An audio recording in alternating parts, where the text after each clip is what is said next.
प्यारे विद्यार्थियों, मैं बलतेज सिंह साइंस मास्टर ਅੱਜ ਤੁਹਾਡੇ ਸਾਹਮਣੇ ਜੋ ਟੌਪਿਕ ਲੈ ਕੇ ਆਇਆ ਹਾਂ ਉਸ ਦਾ ਨਾਮ ਹੈ ਹਾਈਡਰੋਕਾਰਬਨਾਂ ਵਿੱਚ ਕਿਰਿਆਤਮਕ ਗਰੁੱਪ।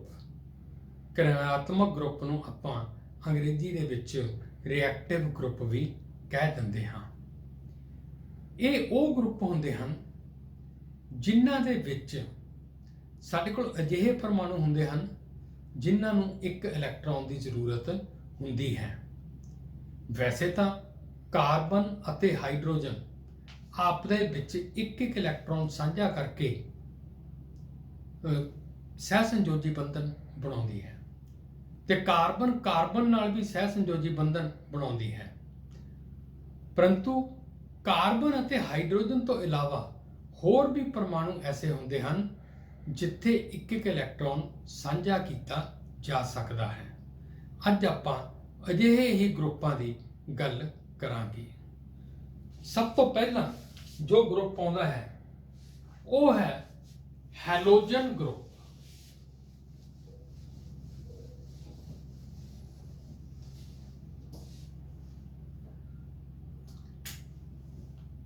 ਹੈਲੋਜਨ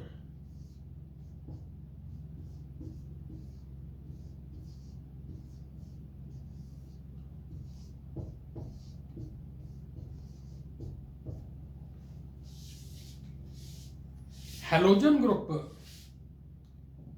ਕਈ ਪਰਮਾਣੂਆਂ ਦਾ ਇੱਕ ਗਰੁੱਪ ਹੁੰਦਾ ਹੈ ਜਿਨ੍ਹਾਂ ਵਿੱਚ ਮੁੱਖ ਤੌਰ ਤੇ ਬ੍ਰੋਮੀਨ, ਕਲੋਰੀਨ, ਫਲੋਰੀਨ ਅਤੇ ਆਇਓਡੀਨ ਹੁੰਦੇ ਹਨ। ਬ੍ਰੋਮੀਨ, ਕਲੋਰੀਨ, ਫਲੋਰੀਨ ਤੇ ਆਇਓਡੀਨ। ਜੇਕਰ ਅਸੀਂ ਇਹਨਾਂ ਪਰਮਾਣੂਆਂ ਦੀ ਪਰਮਾਣੂ ਰਚਨਾ ਬਣਾ ਕੇ ਦੇਖੀਏ ਤਾਂ ਅਸੀਂ ਹਰ ਵਾਰੀ ਦੇਖਾਂਗੇ ਕਿ ਇਹਨਾਂ ਦੇ ਸਭ ਤੋਂ ਬਾਹਰਲੇ ਆਰਬਿਟ ਦੇ ਵਿੱਚ 7 ਇਲੈਕਟ੍ਰੋਨ ਆਉਣਗੇ। ਜਿਵੇਂ ਕਿ ਬ੍ਰੋਮੀਨ ਹੈ,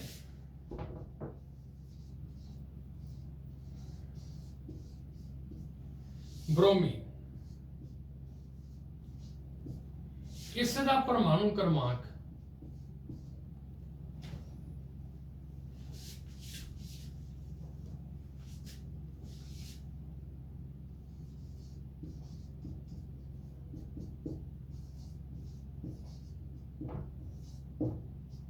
9 ਹੈ।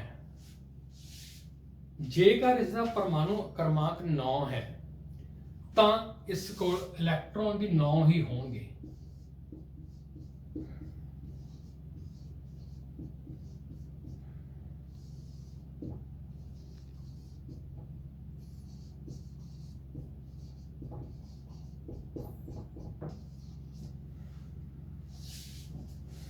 ਅਤੇ ਜੇਕਰ ਬ੍ਰੋਮੀਨ ਦੀ ਪਰਮਾਣੂ ਰਚਨਾ ਬਣਾਈਏ ਤਾਂ ਇਸ ਦੇ ਪਹਿਲੇ ਆਰਬਿਟ ਦੇ ਵਿੱਚ 2 ਇਲੈਕਟ੍ਰੋਨ ਆਉਣਗੇ ਅਤੇ ਦੂਸਰੇ ਆਰਬਿਟ ਦੇ ਵਿੱਚ 7 ਇਲੈਕਟ੍ਰੋਨ ਆਉਣਗੇ। ਹੁਣ ਇਸ ਦਾ ਦੂਸਰਾ ਆਰਬਿਟ ਬਾਹਰਲਾ ਆਰਬਿਟ ਹੈ, ਸਭ ਤੋਂ ਬਾਹਰਲਾ ਆਰਬਿਟ ਹੈ। ਇਸ ਕਰਕੇ ਬ੍ਰੋਮੀਨ ਦੇ ਸਭ ਤੋਂ ਬਾਹਰਲੇ ਆਰਬਿਟ ਵਿੱਚ 7 ਇਲੈਕਟ੍ਰੋਨ ਆਏ ਹਨ।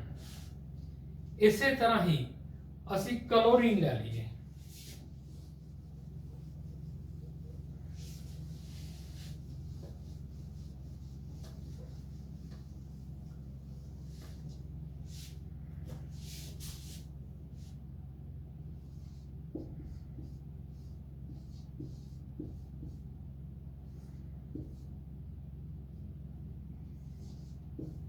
ਇਸ ਦਾ ਪਰਮਾਣੂ ਕ੍ਰਮਾਂਕ ਹੈ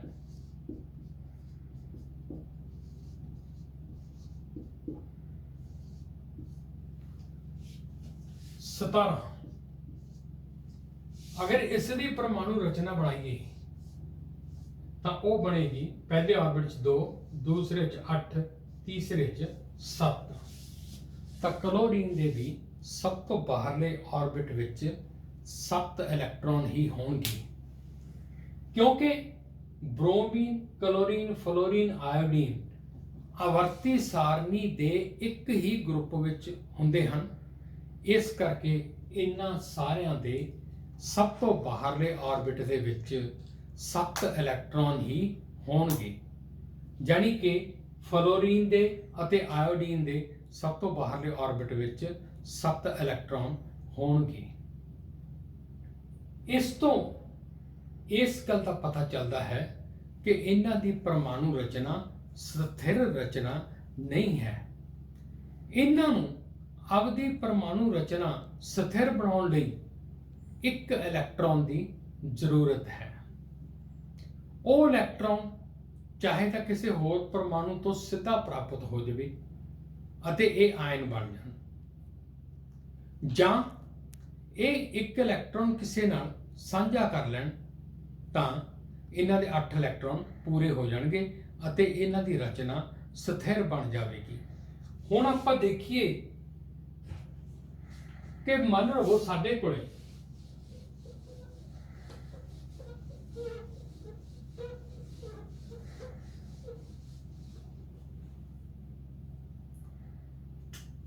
ਕਲੋਰੀਨ ਪਰਮਾਣੂ ਹੈ। ਕਲੋਰੀਨ ਪਰਮਾਣੂ ਦੀ ਰਚਨਾ ਹੈ 2 8 7। ਇਸ ਤਰ੍ਹਾਂ ਕਲੋਰੀਨ ਕੋਲੇ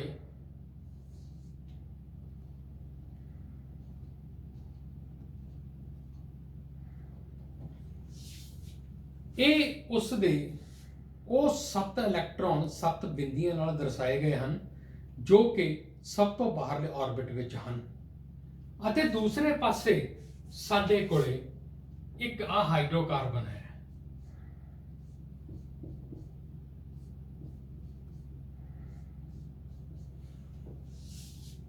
ਇੱਥੇ ਕਾਰਬਨ ਨੇ ਆਪਦਾ ਇੱਕ ਇਲੈਕਟ੍ਰੋਨ ਹਾਈਡਰੋਜਨ ਦੇ ਇੱਕ ਇਲੈਕਟ੍ਰੋਨ ਸਾਂਝਾ ਕੀਤਾ ਹੋਇਆ ਹੈ ਅਤੇ ਸਹਿਸੰਯੋਜੀ ਬੰਧਨ ਬਣਾਏ ਹੋਏ ਹਨ। ਹੁਣ ਜੇਕਰ ਇਹਨਾਂ ਚੋਂ ਇੱਕ ਬੰਧਨ ਟੁੱਟ ਜਾਵੇ ਤਾਂ ਕਲੋਰੀਨ ਆਪਦਾ ਹਾਈਡਰੋਜਨ ਆਪਦਾ ਇਲੈਕਟ੍ਰੋਨ ਲੈ ਕੇ ਚਲੀ ਜਾਵੇਗੀ ਅਤੇ ਕਾਰਬਨ ਕੋਲੇ ਉਸ ਦਾ ਆਪਦਾ ਇਲੈਕਟ੍ਰੋਨ ਰਹਿ ਜਾਵੇਗਾ। ਤਾਂ ਹੁਣ ਦੀ ਰਚਨਾ 'ਚ ਦੇਖਿਆ ਜਾਵੇ ਤਾਂ ਕਾਰਬਨ ਨੂੰ ਵੀ ਇੱਕ ਇਲੈਕਟ੍ਰੋਨ ਦੀ ਲੋੜ ਹੈ ਅਤੇ ਕਲੋਰੀਨ ਨੂੰ ਵੀ ਇੱਕ ਇਲੈਕਟ੍ਰੋਨ ਦੀ ਲੋੜ ਹੈ। ਤਾਂ ਉਸ ਵੇਲੇ ਕੀ ਹੁੰਦਾ ਹੈ ਕਿ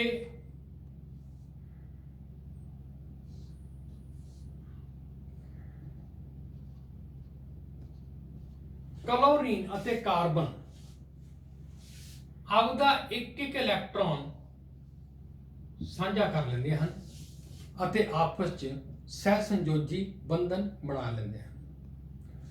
ਇਸ ਤਰ੍ਹਾਂ ਕਲੋਰੀਨ ਦੇ ਵੀ 8 ਇਲੈਕਟ੍ਰੋਨ ਪੂਰੇ ਹੋ ਗਏ, 2 4 6 ਤੇ 2 8, ਅਤੇ ਕਾਰਬਨ ਦੇ ਵੀ 8 ਇਲੈਕਟ੍ਰੋਨ ਪੂਰੇ ਹੋ ਗਏ।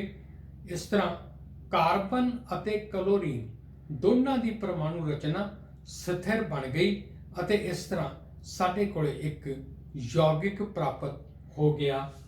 ਔਰ ਉਸ ਯੌਗਿਕ ਨੂੰ ਆਪਾਂ ਇਸ ਤਰ੍ਹਾਂ ਵੀ ਲਿਖ ਸਕਦੇ ਹਾਂ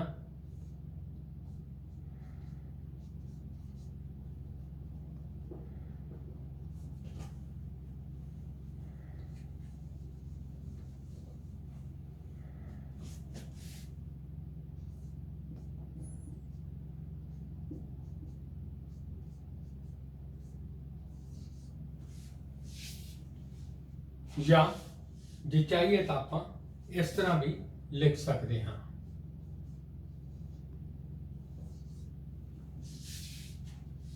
ਇਸ ਤਰ੍ਹਾਂ ਸਾਡੇ ਕੋਲੇ ਇੱਕ ਕਿਰਿਆਤਮਕ ਗਰੁੱਪ ਕਲੋਰੀਨ ਲੈ ਕੇ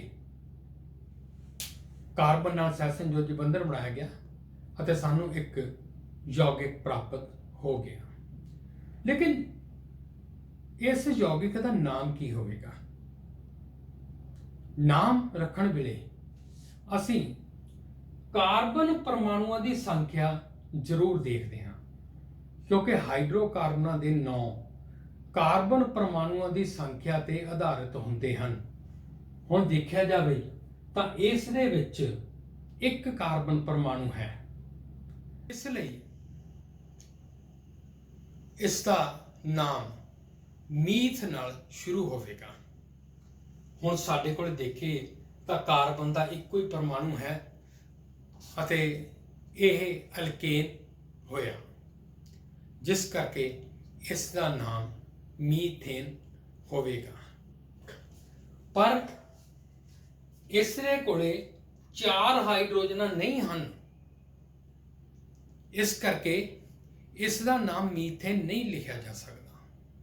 ਸੋ ਆਮ ਭਾਸ਼ਾ ਦੇ ਵਿੱਚ ਇਸ ਦਾ ਨਾਮ ਮਿਥਾਈਲ ਕਲੋਰਾਈਡ ਹੋਵੇਗਾ।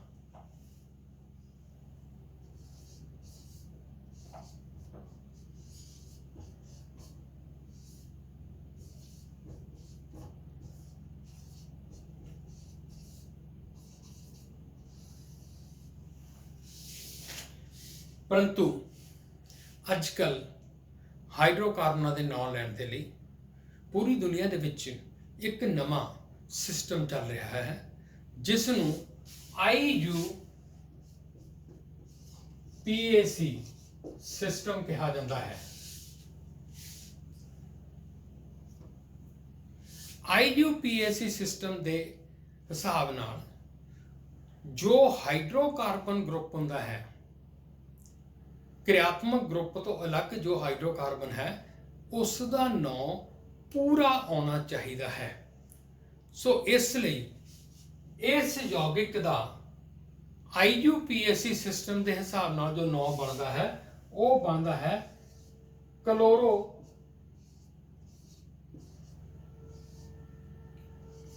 मीथेन।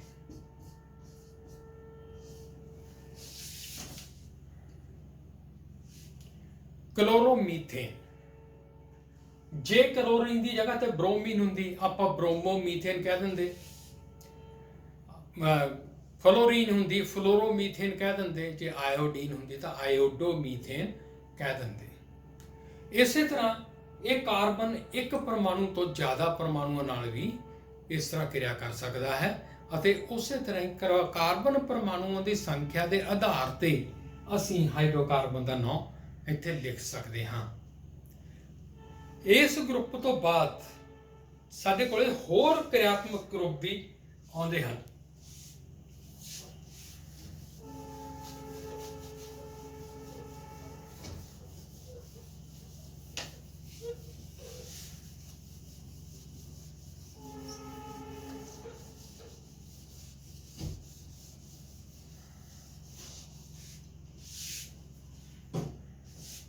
तो अगला क्रियात्मक ग्रुप है एल्डिहाइड ग्रुप।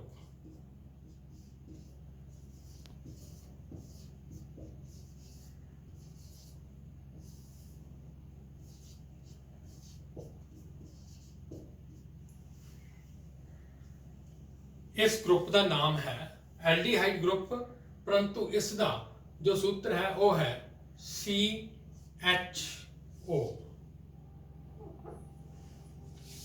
CHO इस तरह भी लिखा जा सकता है। ये CHO इस तरह भी लिखा जा सकता है, इसनूं इस तरह भी लिखा जा सकता है। इस सानू किसी भी रूप दे विच लिखा होया मिल सकता है। कार्बन ते एक लकीर पाउण दा मतलब यह है कि इस कार्बन नूं एक इलैक्ट्रॉन की लोड़ है। इस कोल इत्थे एक इलैक्ट्रॉन पिया है जो कि साझा किया जा सकता है। फिर आपां इस क्रियात्मक ग्रुप की क्रिया कराने हाँ कि साडे कोले फिर आपां मीथेन ही ले लैने। देखिए तो आही बंधन आपां फिर तोड़ दें। इस तरह कार्बन कोले एक इलैक्ट्रॉन बच गया, अते एल्डिहाइड ग्रुप वाली जो कार्बन है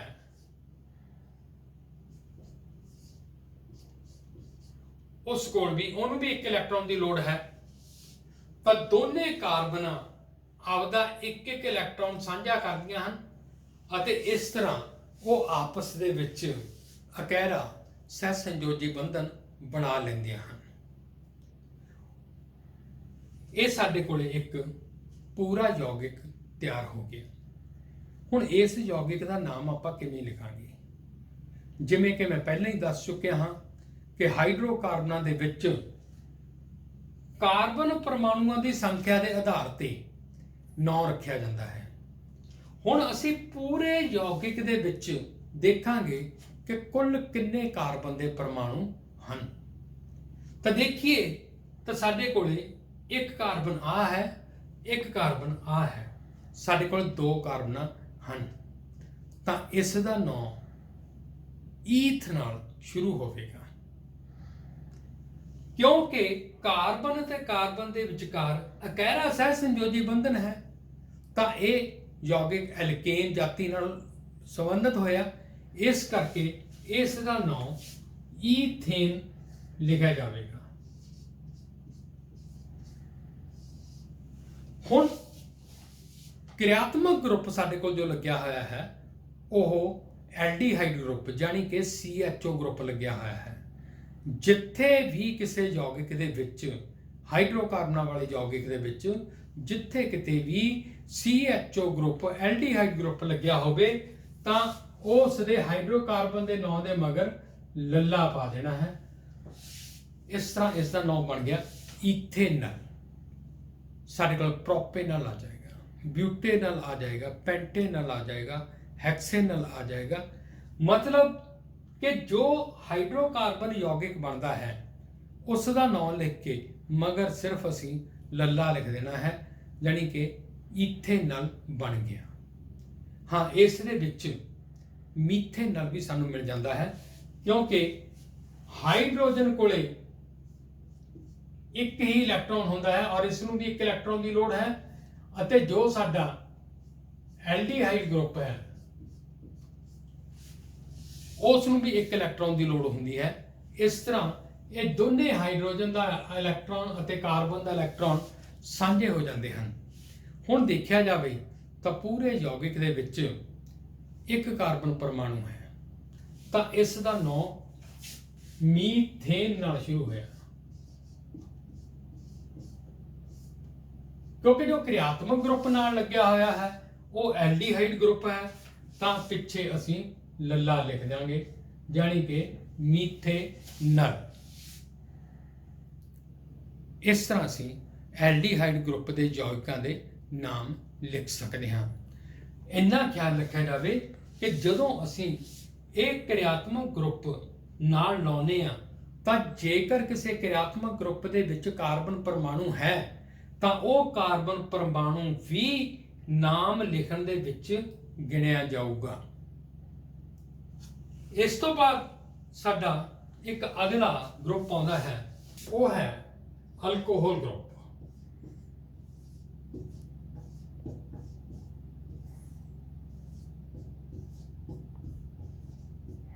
ਇਸ ਨੂੰ ਅਲਕੋਹਲ ਗਰੁੱਪ ਕਹਿ ਲਵੋ ਜਾਂ ਹਾਈਡਰੋਕਸਿਲ ਗਰੁੱਪ ਕਹਿ ਲਵੋ, ਇੱਕ ਹੀ ਗੱਲ ਹੈ।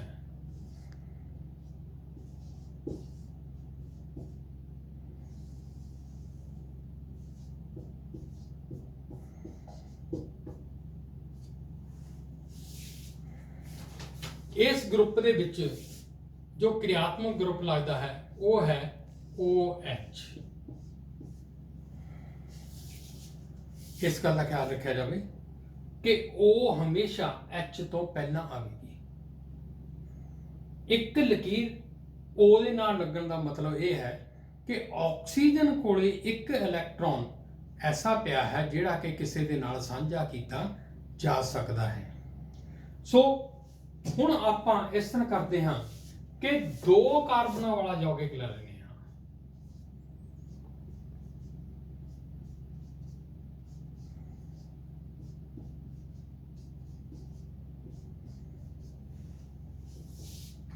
ਇਸ ਯੌਗਿਕ ਦਾ ਨਾਮ ਹੈ, ਕਿਉਂਕਿ ਦੋ ਕਾਰਬਨ ਪਰਮਾਣੂ ਹਨ ਤਾਂ ਇਸ ਦਾ ਨਾਮ ਈਥ ਨਾਲ ਸ਼ੁਰੂ ਹੋਵੇਗਾ, ਅਤੇ ਕਾਰਬਨ ਅਤੇ ਕਾਰਬਨ ਦੇ ਵਿਚਕਾਰ ਅਕਹਿਰਾ ਸਹਿ ਸੰਯੋਜੀ ਬੰਧਨ ਹੈ।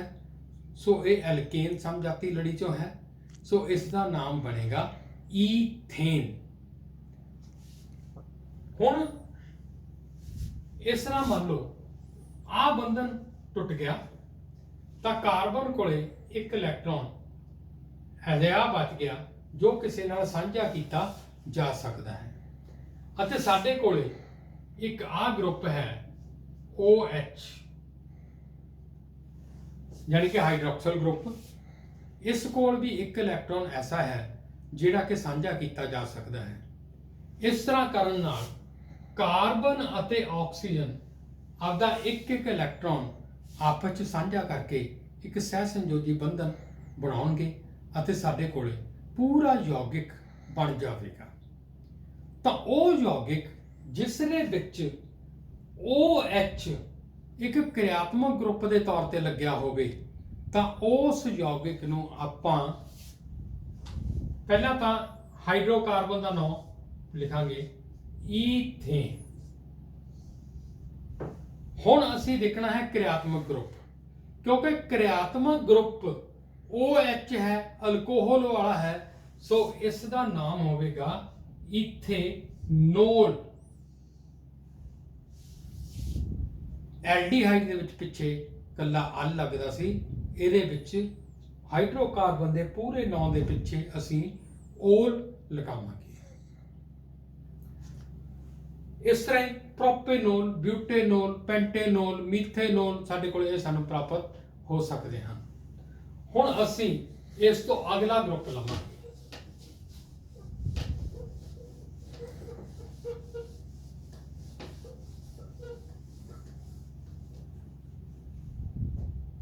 वो ग्रुप है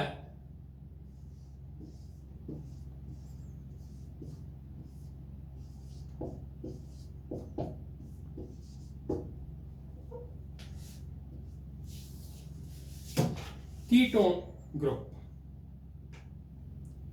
कीटोन ग्रुप नूं आपां इस तरह लिख सकते हैं C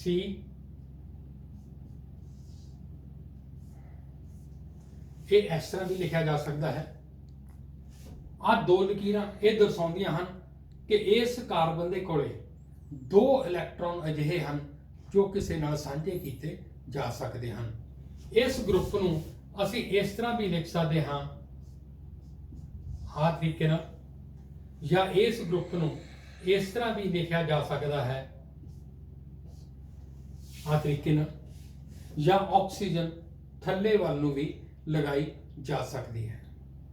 ये मेरा दसन का मकसद ये है कि किसी भी तरीके दे नाल सानू ये लिखा हुआ मिल जाए, तुहानू ग्रुप की समझ आ जानी चाहिए है। हुण आपां इस नूं हाइड्रोकार्बन दे नाल ला के देखांगे। ये जो ग्रुप है ये साडे कोले 3 तो घट कार्बन वाले दे विच नहीं लगेगा। मतलब ना तो मीथेन दे विच लगेगा, ना यह ईथेन दे विच लगेगा, बल्कि जिथे 3 कार्बन परमाणु होंगे उत्थे लगेगा।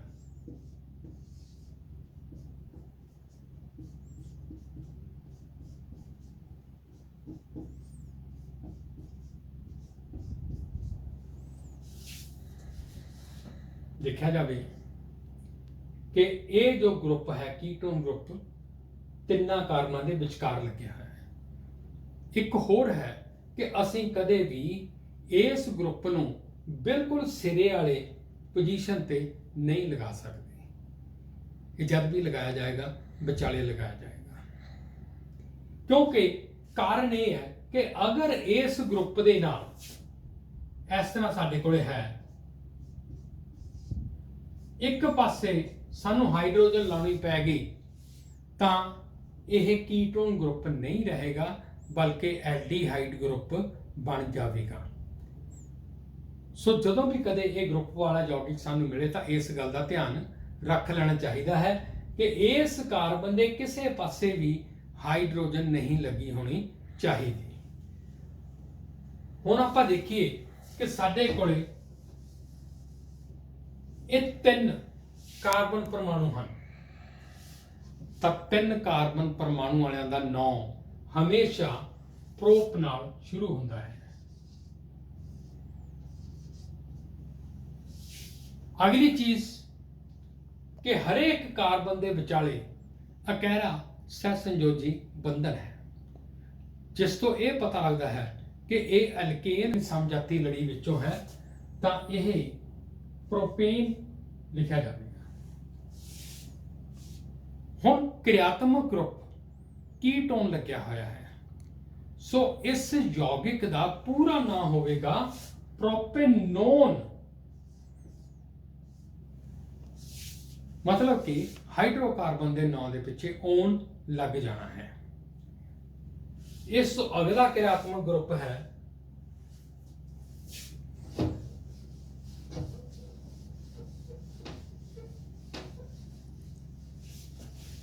Carboxylic acid group.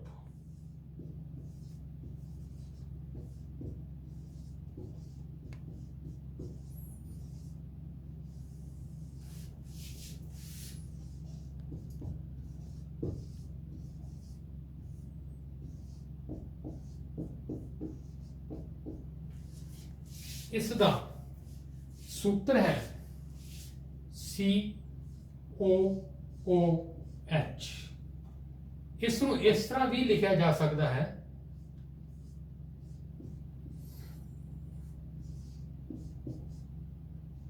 या इस तरह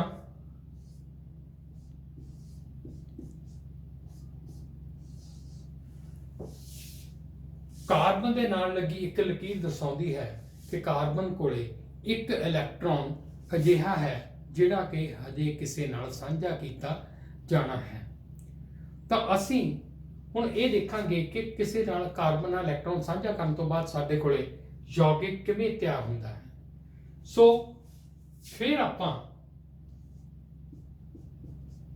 आ यौगिक लैंदे हां, इस दे विच आ रसायनिक बंधन टुट जाता है, जिस नाल के कार्बन कोले एक इलैक्ट्रॉन आ जाता है अते साडे कोले आ क्रियात्मक ग्रुप का भी एक इलैक्ट्रॉन पिया है। दोनों कार्बन अपना एक एक इलैक्ट्रॉन साझा कर लैणगियां और इस तरह साडे कोले एक पूरा यौगिक तैयार हो जाता है। जिवें कि मैं पहला भी दस चुकिया हाँ कि इन्हां दा नाम रखण वेले पूरे यौगिक दे विच किन्ने कार्बन परमाणु हन उन्हां नूं गिनना हुंदा है। तां इत्थे साडे कोले एक दो कार्बन परमाणु हन, तां इस दा नाम ईथ नाल शुरू होवेगा। हुण कार्बन अते कार्बन दे विचकार अकैरा सह संयोजी बंधन है, इसलिए ये एल्केन समजाती लड़ी विचों है, तो इसका नाम ईथेन है। इसके नाम क्रियात्मक ग्रुप COOH लग्या होया है। इस क्रियात्मक ग्रुप करके इसका पूरा नाम होएगा इथेनोइक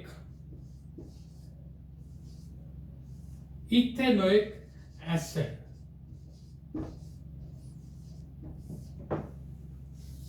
वैसे इस यौगिक का साडे कोले एक आम नाम भी है एसिटिक एसिड, जो कि लैबोरेटरी दे विच आम तौर पर ही वरतिया जाता है। सो 10वीं क्लास के सिलेबस दे विच ये ही क्रियात्मक ग्रुप हैं। इन्हां दे नाम लैण का तरीका भी जानना बहुत जरूरी है, इन्हां दे सूत्र जानने भी बहुत जरूरी है। धन्यवाद।